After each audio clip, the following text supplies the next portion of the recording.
Hey everyone, we're the Good Doctors of Abbey Research. I'm Dr. Donnelly. And I'm Dr. Hinson. And welcome to our continuing coverage of things we found on streaming services. Not a great title. We're working on it. We don't have anything. Everything's being workshopped. So what we want to talk about today is a documentary that showed up on Netflix a couple months ago. Yeah, I think so. Which we believe is part of an ongoing series they're doing called Remastered. Remastered, yes. We are unclear. Because Netflix is great with communication. So, but this particular episode resonated with us because it is about a very famous event in Northern Ireland that we both studied. So it's called the Miami Showband Massacre. That's the title of both the Netflix episode and the event itself. And the event itself, yeah. And up front, couple things real quick. We thought this was a great documentary. So we'll say that. We are both doctors because we got PhDs from the Queen's University of Belfast. We are both scholars on Northern Ireland. We lived there consistently from 2011 to 2015 for myself and 16 for Dr. Hinson. I also lived there from 2005 to 2006. And I've been traveling there since 2008. We are in contact and relationship with people on almost every facet of this conflict. We try. From prison officers to army officers to civilians on all sides. We both know people who have served time for paramilitary activity. We know people who are currently in politics that are fixing. We know folks that were really involved in the peace process. People in the civil service, people who work for nonprofits and charities on anything from LGBT and marriage equality to reproductive health, restorative justice. We know folks that are civilians, and the minute they hear the troubles, they tell you to shut up because they don't want to talk about it. They don't want to talk about it. And we know civilians that talk about it all the time. And then we know civilians that say they don't want to talk about it, and then you get 2 gins in them, and it's the rest of my night. It's all the stories. It's all the stories. So, and there's a couple inherent privileges that come with being Americans in Northern Ireland, especially American scholars. One is that we do get more disclosures. People tend to talk more about their emotions to Americans than they do with other folks. That's a fairly well accepted statement in the academy. So as we were texting back and forth about this, we both know people who have opinions and feelings about this on a bunch of different sides. And one of the phrases we often use is like, well, my contacts say this. They accept it as truth, whether it's factual or not. And that's one of the things about Northern Ireland is that there's a lot of truth. Truth does not always line up with fact for people. And facts are frequently disputed. It's a very complicated conflict. So we know that there are people that are going to watch this, who have direct experience with this particular event and with the Troubles in general. And we know there are folks that this is your first introduction to Northern Ireland. Yeah, maybe you just saw it and you were like, what, is it set in Miami? Yeah. I don't know. And you watched it and you were like, I had no idea what any of this was. What any of it was. It does a great job of explaining how complicated this thing is. So, and by this thing, we mean Northern Ireland. Yes. So it's a really fun juxtaposition to have it and Dairy Girls on Netflix. At the same time. Which are both really resonating and truthful for a lot of people aspects of Northern Irish life. So that's kind of the big disclosure. We are definitely Americans. We know that. But we are Americans who have lived in that place and studied that place and try to hear from as many people in that place that have ties to that place as possible. And we are definitely the Americans that also yell at people that try to say it's an easy fix. So we feel very strongly about the beauty and wonderfulness of that place. And so this is kind of why we cover these stories, because we think there's so many great stories. As soon as we found out about it, I was like, oh my gosh, did you see there's a documentary on Netflix? Also because of all of the events that took place during the Troubles and the conflict in Northern Ireland, there are ones that are covered very, very frequently. So much. The Miami Showband Massacre is not one of them. And it really is a remarkable story. So even if you know nothing about Northern Ireland and you just want to hear a remarkable story of the search for kind of truth and healing and justice. And what trauma looks like years on. Yeah, I mean, there were so many things covered in it that you don't need to know the specifics. Yeah. to get the human element of it. And we checked the hashtag on Twitter to make sure that we weren't crazy in that. And there's lots of people that were like, oh my God, this is the first time I've ever heard of it. This is an incredible documentary. So we weren't, we know we fill in a lot of blanks just automatically in our heads, but this is a really strong storytelling. It is certainly not, it's also very, I would like tasteful sounds weird, but it's not nearly as graphic as they could have made it. I thought it was very respectfully done. Yeah, respectful. That's the word I wanted to use. Yeah. And they balance, I mean, they do show you a lot of archival footage of what the conflict looked like, particularly in 1975, which was like 1972 to 1975 were the most violent years statistically during the conflict. So the most deaths, the most injuries, the most bombs, all of that. And so 1975 was starting to wane off, but still very, very, very active, very violent conflict every day. And I think they did that by showing you a lot of BBC footage, a lot of like archival news footage, which was important contextually. Yes. But not done to the point where you were like overwhelmed by what you were seeing. Yeah. Which is very easy to do in Northern Ireland because there's a lot of footage you could show. Yeah. Yeah. So real quick, I too, when I first heard of these people, thought that they were from Miami. Yeah. So even studying in Northern Ireland, she still thought they were. I was like are they attached to Miami somehow? Yeah. So just really, really briefly, art and celebration in Northern Ireland have always been the escapes for people. So music is huge. Like if one of the stereotypes you carry about Irish people is that they really love music, that is a correct stereotype. Yes. It's not always what Americans would consider Irish music. Yes, but music.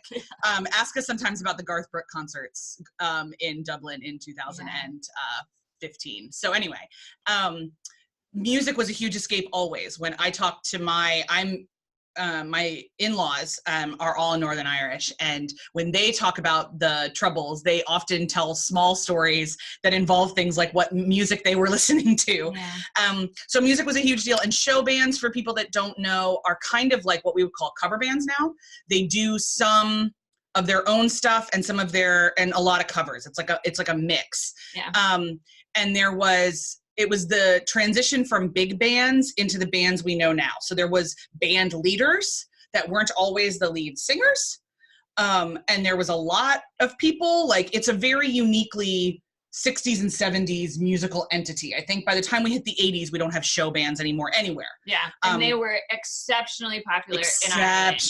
There were loads of show bands that would travel around and perform. There's a great tradition in Ireland of loving kind of blues and soul music, and especially from the 50s and 60s.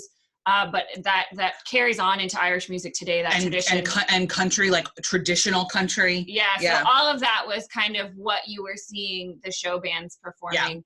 Yeah. And you learn this from the documentary, but there was no show band as popular in Ireland as the Miami show band.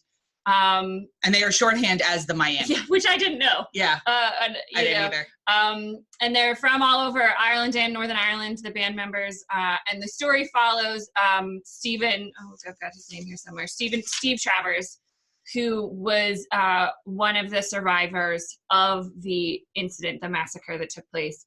And does a remarkable job of talking about his journey in surviving this incident, and how difficult that has been for him, and then also his journey to find out what happened and why it happened. Because there was a lot of indiscriminate killing throughout the conflict in Northern Ireland. By a lot of different parties. Yeah. But usually, even like kind of musicians were like exempt. Obviously the show bands were exempt because everybody loved them. It didn't matter all communities, all facets. And that was one of the things that I loved really early on when they were kind of setting the stage for how big the show bands were. Was Steve said, when I looked out into my audience, I didn't know who was Protestant and Catholic. I couldn't tell what their identity was, who was Irish, who was British, because music is universal, and everybody loved it, and it was an escape for everybody. And everybody came together. It wasn't that they would play at Protestant clubs and then they would play at Catholic clubs. They just played at clubs. They just played at nightclubs, and everybody came. So it was really, really shocking.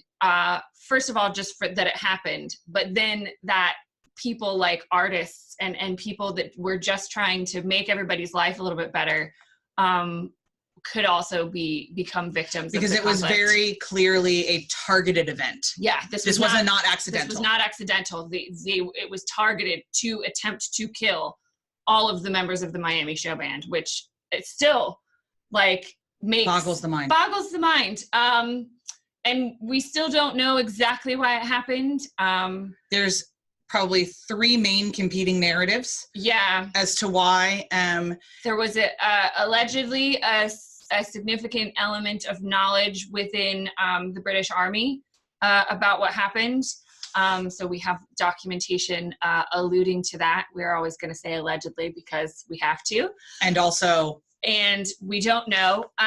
So it did come about that massacre was carried out by the Ulster Volunteer Force, members of the Ulster Volunteer Force, who were also former members of the Ulster Defence Regiment. So the Ulster Volunteer Force was a paramilitary, an illegal organization, and the Ulster Defence Regiment was an aspect, a regiment of the British Army and the armed forces. So they were former members of the army, current members of an illegal group that carried out this act. But there's a lot of allegations and a lot of evidence pointing that there was quite potentially high collusion. Very high collusion, which is a huge issue in Northern Ireland. Yes, collusion between the security forces and paramilitary groups. This particularly focuses on collusion between loyalist paramilitary groups or pro-British, pro-maintaining the Union. But there's certainly a lot of alleged and also verified collusion between the British forces and the Irish Republican paramilitary groups as well. Particularly with a lot of infiltration in the IRA. At a very, very senior level. So I think that's one of the things that this documentary shows you, which we are big fans of troubling the narrative. Anything about Northern Ireland that will show you how complicated it was and how messy it was. And that nobody has their hands clean. Nobody. British government, Irish government, everybody was involved. American government, every faction involved in the day-to-day violence. And that's what this shows you. I think really, really brilliantly. And how kind of insidious some of the operations were and the manipulations and the use of informants and because Steve is our main way into this story. This is one of the narratives that frequently gets lost in Northern Ireland, is that everybody was also affected. And there are people like Steve who were affected on a very immediate and traumatic level. He talks very candidly and very articulately about his personal trauma and how psychologically that has worked. There are lots of traumatic psychology experts that claim that every citizen of Northern Ireland has post-traumatic stress disorder. And whether they were directly involved or they just lived directly infected or affected by an event or by default of living in a very protracted conflict society. My husband was born in 1978, and so he was post the statistical peak, but still very much grew up in a time, and he talks very candidly about what the lingering effects of growing up in a place where you never, like, you generally knew everything was going to be okay. Day-to-day life was fine, and so this documentary really covers that, I think, in a really specific way. Talks about what trauma can do to people, and also how, because it all kept happening and it was affecting everybody, you didn't want to talk about it because everybody was suffering or everybody was going through something, and so you didn't really want to do that. And he articulates that really well. In particular, he attended an event in 2018 called the Four Corners Festival that is a disclosure I've been involved in and have attended, that talks about, that brings together all the four corners of Belfast and all of the different narratives of Belfast and tries to get everybody in the room so we can have conversations. And Steve was attended at that festival in 2018 and makes comments about how we can't rank suffering because everybody suffered. And that's something that Northern Ireland citizens have been very vocal about in the last, I would say, 10 years, about it, that being a struggle, of how to talk about what it was like without while recognizing some people were affected directly, but also recognizing that you don't have to be directly affected to have secondary trauma, and you don't have to do all. And so this, for people who love people that were part of this world, that was an important point. And also just think about too, if you're watching this and Northern Ireland is not part of your vocabulary at all, this is the same kind of narrative that happens with any sort of secondary traumatic event. Yeah. So this is the newest book about Parkland, talks a lot about secondary trauma. We're filming this the day before the 20th anniversary of Columbine, and 2 days before? Yes, 2 days before the 20th anniversary. And there are school psychologists that claim that almost every student in America right now grows up with secondary trauma because of the amount of drills they have to do and the constant threat that they're under. And so the news coverage. And and I think like, even if you have secondary trauma in Northern Ireland, a lot of it is just from the constant news stories. Yes, exactly. Every day, you know, even if you manage to somehow get out of it unscathed, either without injury or family loss or a traumatic event, it was the everyday, the constant coverage, security alerts, security checks, all of that. And his line from the Four Corners was amazing, because he said, "No one has a monopoly on loss or in skullduggery." Yeah. To which, you know, nobody's hands are clean, but nobody has a monopoly on loss. And that's really, really difficult in Northern Ireland, because there's no agreed upon in Northern Ireland definition of victimhood. Correct. Legally, like by the state. So it's very difficult to provide trauma services, services for survivors, people who need mental health services, who need medication. So there's been this vacuum in Northern Ireland for talking about it and treating it, which creates a lot of problems. It's one of the statistically highest, I think, in the UK, suicide rates. It has one of the highest, in particular, one of the highest rates of prescription drug abuse, alcoholism. So unfortunately, the after effects of what happens when you don't provide space for people to talk about what happened to them, and you don't listen to their stories, and you don't validate their emotions, is created a knock-on effect in Northern Ireland that is transgenerational and still causing a lot of hurt. That's why one of the reasons why we don't like to use the phrase post-conflict is because Northern Ireland the conflict is not over for most people that live there because of this transitional trauma that stays with people. And there are so many wonderful small organizations that are holding that space for people, that are providing services. It is a patch.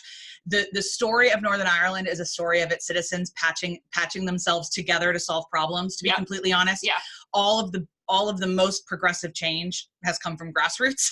From the bottom up. From the bottom on up. So, but psychologically, it's incredibly important for citizens of a country to have their government look at them and say, "We're sorry." Yeah. And I will eat my own hat if that ever happens for the citizens of Northern Ireland. Like, I mean, I just don't see how that's a pathway forward, because everyone's hands are dirty.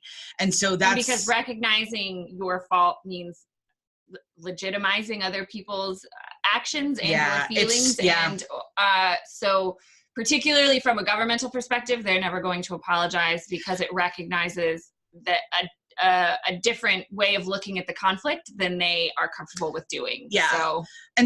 But there are wonderful, wonderful organizations that are helping people figure out how to move forward. 100%. Restorative justice is, every case study you ever read on it includes stories from Northern Ireland for a reason.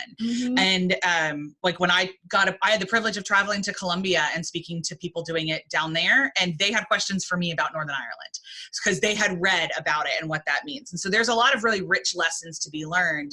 And this documentary is a great example of them. It does a fantastic job. And for me, I think and of course the accents just made us feel like we were home. Made very much feel like we were at home. People we know, and people we've worked with, just, hearing those voices again. But for me, like, the thing that was the most impactful was, and going back to what you said about trauma, just understanding how difficult it is for somebody to ever leave that behind. Yeah. And at the end, Steve starts to talk about, like, reconciliation and finding healing and how he's going to be able to maybe, and not get over what happened, but maybe come through it somehow and find a peace about it somehow. And he talks about the work that he does speaking out about it. And they showed the footage from Four Corners, and he talks about finding music again, because that was the only time he ever felt like himself, which was a beautiful thing to see. And then he said, it might get me out of that field. And that's when I just stopped. Which is where he is referring to the field in which the massacre took place. There was a bomb placed on their tour bus, essentially. For those of you who, we didn't talk about the incident because you can find that out pretty easily online. But yeah, he said it might get me out of that field. And to think that something that happened to him, 40 years ago, and he's never really been able to emotionally leave that place. It gives you, for me, it was such a visual lesson about trauma. Yeah. To understand that people don't leave that place emotionally.